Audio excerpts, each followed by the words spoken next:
The ghost of Highway 287. The rain was a savage, unrelenting force, each drop a miniature hammer blow against the reinforced glass of John's truck cab.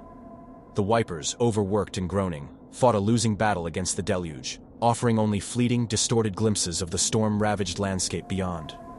Miles marker 172. A lonely sentinel in the vast, desolate expanse of Highway 287.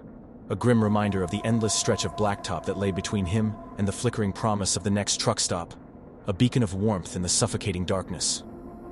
John, a veteran long-haul driver, had traversed this route countless times, each journey a monotonous cycle of asphalt, rain, and the rhythmic drone of the engine.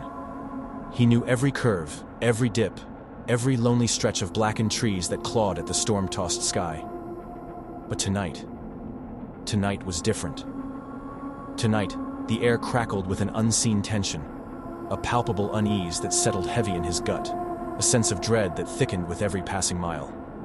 The isolation of the road, usually a familiar comfort, felt oppressive, like a suffocating blanket. The usual humming of the truck seemed to have a different tone, a low thrumming that vibrated through his bones, a feeling of being watched. The radio, his usual companion, was a cacophony of static and garbled fragments of country twang. He twisted the dial, searching for a clear signal, but the ether was choked with interference, a ghostly chorus of distorted voices. Frustrated, he switched it off, the sudden silence amplifying the relentless drumming of the rain and the rhythmic thump of his own heart. The silence was not empty, but filled with a feeling of something watching, something waiting, something ancient and hungry. He felt a pressure in his temples, a dull ache that pulsed with the rhythm of the rain. A flicker in the rearview mirror caught his eye. A faint white shape, barely discernible against the inky blackness. He blinked, attributing it to the rain, a trick of the light. He glanced again, and his heart skipped a beat, a cold dread settling in his stomach. It was still there, a woman, or the semblance of one, standing on the desolate shoulder of the road. Her form was ethereal, almost translucent, her long dark hair plastered to her face by the driving rain. She wore a long white dress, soaked and clinging, a spectral shroud against the storm-tossed night. The way she stood, unmoving, in the torrential downpour, was unnatural, defying the laws of physics, a phantom in the storm. John's pulse quickened. He knew this stretch of highway intimately. There were no houses, no towns, no signs of civilization for miles.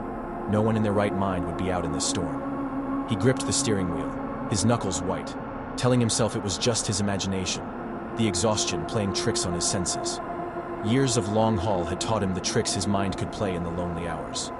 He tried to rationalize it, to tell himself it was a deer, a discarded tarp, anything but what his gut told him it was. He felt a cold sweat forming on his brow, and a prickling sensation on the back of his neck. He focused on the road, the yellow lines blurring in the rain, a hypnotic path through the darkness. But the image of the woman, her pale face, her spectral form, was etched into his mind, a haunting apparition that refused to fade. He felt a creeping coldness, a chill that seeped into his bones, despite the warmth of the truck's heater. He felt a profound sadness, like a weight settling on his soul, a sense of loss that was not his own. He saw flashes of a life he had never lived, a life of sorrow and fear. He checked the mirror again. She was closer now, her face clearer, her features sharper. Her eyes, dark and hollow, were fixed on him, a chilling gaze that pierced through the rain-streaked glass. A shiver ran down his spine. He saw a flicker of recognition in her eyes, a desperate plea, a silent scream for help. He saw a depth of sorrow that was beyond human comprehension. He pressed harder on the accelerator, the truck roaring through the darkness, a metal behemoth battling the elements. He glanced back. She was running now, her long white dress billowing behind her, her feet barely touching the ground, her movements fluid and unnatural. He could see the desperation in her face, the silent scream etched into her features, a plea for help lost in the storm.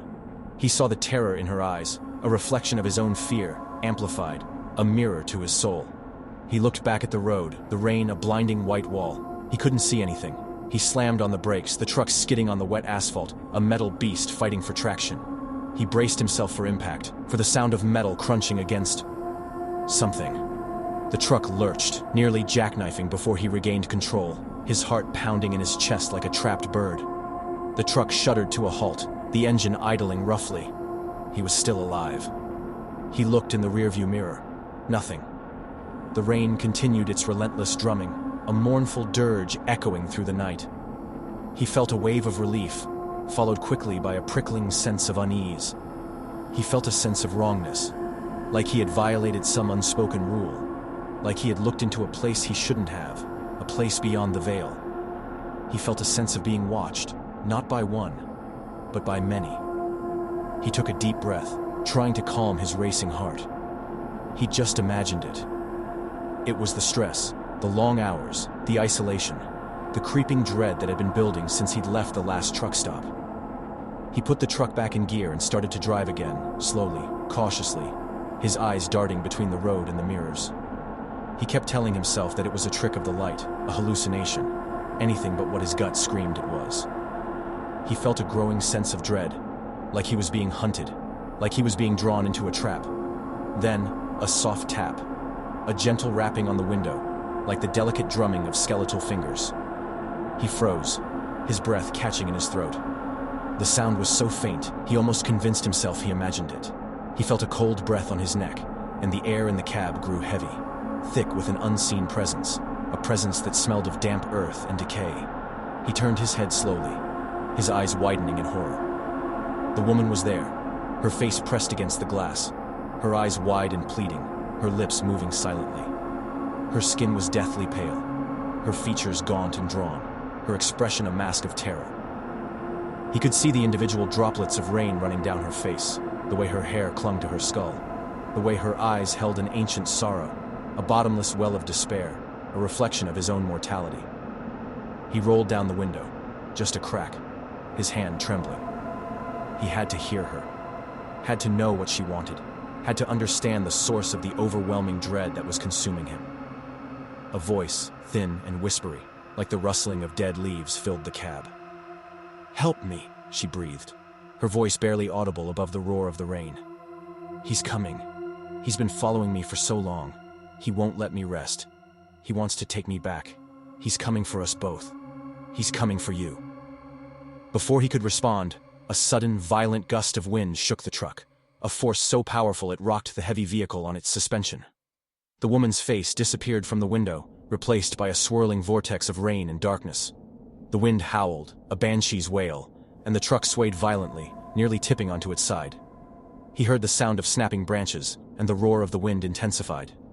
In the mirror, he saw a dark shape, a hulking figure, emerge from the trees, its form indistinct in the rain.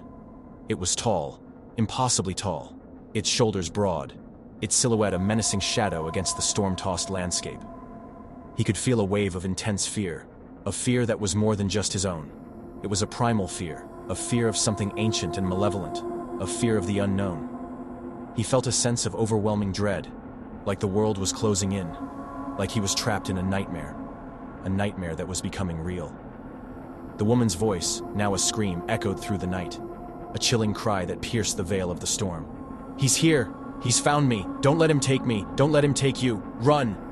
John slammed the truck into drive and floored it, the engine roaring, the tires spinning, the truck lurching forward like a wounded beast. He didn't look back. He couldn't. He knew, with a certainty that chilled him to the bone, that the thing in the trees was following him, its presence a dark stain on the night. He felt a coldness creeping into the cab, a coldness that wasn't from the rain. He felt a pressure in his chest, like he was suffocating, like his lungs were being crushed, like the air itself was being stolen from him. He drove, faster than he ever had, the rain a constant deafening roar, the headlights cutting through the darkness like twin swords. He didn't stop, didn't slow down, didn't dare to glance in the mirror. He drove, driven by a primal fear, a desperate need to escape the unseen horror that pursued him. He felt a pressure in his skull, like a vice tightening, and the smell of wet earth and something else, something metallic and rotten, filled the cab. He felt like he was losing his grip on reality, like his mind was unraveling, like he was slipping into madness. The miles blurred into a meaningless stream of asphalt and rain. He gripped the steering wheel, his knuckles white, his body tense, his mind racing. He was trapped, caught in a nightmare that had spilled into reality. He began to see flashes of images in his mind, not his own memories, but disjointed scenes of a woman running through a forest, her face contorted in terror, and a dark figure pursuing her. He saw glimpses of a crumbling house, a dark well, and a twisted tree, a place of ancient sorrow, a place of unspeakable horror. He felt a pull, a dark compulsion, like he was being drawn towards something terrible, something that wanted to consume him. The truck cab, usually a familiar, if somewhat cluttered space, felt oppressive. John's eyes, strained from hours of battling the storm and the creeping dread, scanned the floor, searching for anything to distract him. He'd already checked under the seats, in the door pockets, even in the glove compartment. But nothing could shake the feeling of being watched. As he shifted in his seat, his hand brushed against something cold and smooth, nestled between the folds of the worn-out seat cushion. He pulled it out, a small silver locket, intricately engraved with a delicate floral pattern. It felt strangely warm to the touch, and an inexplicable wave of sadness washed over him. He opened it, revealing a faded photograph of a young woman, her eyes filled with a quiet sorrow. A sense of familiarity, a feeling he couldn't quite place, tugged at him. He closed the locket, tucking it into his pocket, a small, tangible mystery in the midst of the night's growing terror. After what seemed like an eternity, he saw the flickering neon of the truck stop, a beacon of light in the darkness, a promise of sanctuary. He pulled into the parking lot, the truck shuddering to a halt, his hands shaking, his breath ragged. He felt a wave of exhaustion, but also a sense of dread. He felt an oppressive silence, a silence that was more terrifying than any sound. He looked back at the highway. Empty. Just the rain, the darkness, and the long, lonely stretch of asphalt. He slumped in his seat, his body trembling, his mind reeling. He was alive. He'd escaped. For now. But the terror of the night clung to him, a chilling reminder of the unseen forces that lurked in the shadows, and the weight of a sorrow that was not his own. He felt like he was carrying a burden of fear and loss. He stepped out of the truck, the rain a cold, stinging assault on his face. He walked towards the brightly lit diner, his footsteps echoing in the empty parking lot. He needed coffee, strong and black, to chase away the lingering chill, to try and bring some clarity to his fractured mind. He felt eyes on him, though he couldn't see anyone, a feeling of being watched from the shadows. Inside, the diner was a haven of warmth and light. The smell of greasy burgers and strong coffee filled the air, a comforting aroma. A few truckers sat at the counter, their faces etched with the weariness of the road, their eyes dull and distant. He felt a strange sense of detachment, like he was watching himself from outside his own body, like he was a ghost in his own life. He sat at a booth, ordering a coffee and a burger, his eyes darting towards the window, watching the rain lash against the glass. He couldn't shake the feeling that he was being watched, that the thing in the trees was still out there, waiting, that it had found him, that he was no longer safe. He felt a cold spot in the warm diner, like a draft that came from nowhere, a chill that seeped into his bones. He finished his coffee, the caffeine doing little to quell the unease that gnawed at him. He paid his bill and walked back to his truck, his eyes scanning the darkness, searching for any sign of the woman or the dark figure that pursued her. He felt a sense of urgency, like he needed to leave, to get away, to escape the oppressive feeling of dread that was suffocating him. He climbed into the cab, the familiar smell of diesel and stale coffee a small comfort.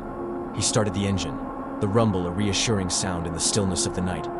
He checked his mirrors and saw nothing, just the rain and the darkness. But he felt a presence, a dark, malevolent presence, lurking just beyond the edge of his vision. He pulled out of the parking lot, back onto the highway, the rain still falling, the darkness still clinging to the edges of his headlights. He glanced in the rearview mirror, his heart sinking. The woman was there, standing on the shoulder of the road, her face pale and drawn, her eyes filled with a chilling emptiness, a silent accusation. She didn't move, didn't speak, just stood there, a silent sentinel in the storm, a harbinger of doom. He looked away, his hands gripping the steering wheel, his knuckles white. He knew he couldn't stop, couldn't turn back. All he knew was that he had to keep driving, had to keep running, had to outrun the ghost that haunted Highway 287, the ghost that now haunted him. He felt the weight of her sorrow, of her fear, a burden that was slowly crushing him. He knew that the thing that chased her, the dark figure in the trees, was still out there, waiting, watching, and that it would find him, eventually. He was no longer just a driver on a lonely highway, but a participant in a terrifying, ancient drama, a drama that was playing out in the shadows of the storm. Please like and subscribe for part 2.